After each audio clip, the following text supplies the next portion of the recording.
দাদার নাম বিশ্বেশ্বর বালি।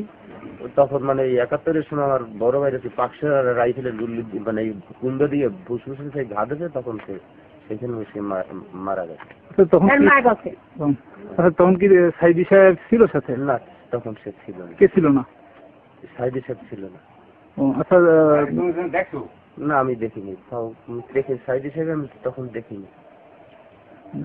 আচ্ছা, আর এই যে আপনার এই যে ভাই বাদ দিয়ে মারা দেওয়ার করার পর কয়দিন পর মারা গেছে? সেদিনকে সকালে দুপুর টাইমে মানে এই ঘটনা ঘটছে, বৈকালবেলা আর কি মরছে।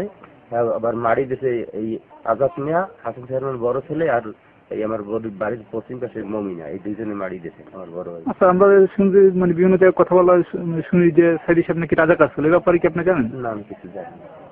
আপনি কি দেখছেন মানে শুনছেন যে সে রাজাকার ছিল কিনা? আমার মা বাবা তখন রাইফেলে যখন ঘা দিয়েছে বুকের উপর, তখন আমার দাদার ওই কাশের সাথে সাথে রক্ত বাইরে। কারা ঘা দিচ্ছে রাইফেল দিয়া? পাকসেনারা। ভালো ছিল যে কাজ বাসে, আমাকেও কোনো দিন খারাপ দেয় নাই। সাইদি সাহেব। আচ্ছা, তখন এই আর্মিতে আসার পরে ওইখানে ঘটনাটা কি হয়েছিল একটু বলুন তো।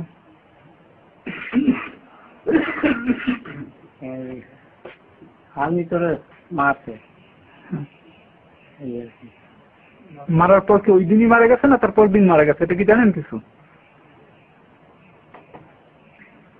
পরদিন ওই দিন আবার ওই প্রতিদিন গিয়ে আমার ওই সব। আচ্ছা, এর সাথে কি সাইদি জড়িত ছিল বলে আপনি জানেন? না না,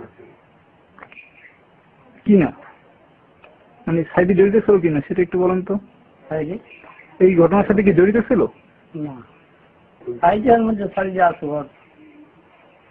আরে সাইজের নাম হয়েছে সাইজের মধ্যে নেই। আমার নাম রবীন্দ্রনাথ তালুকদার।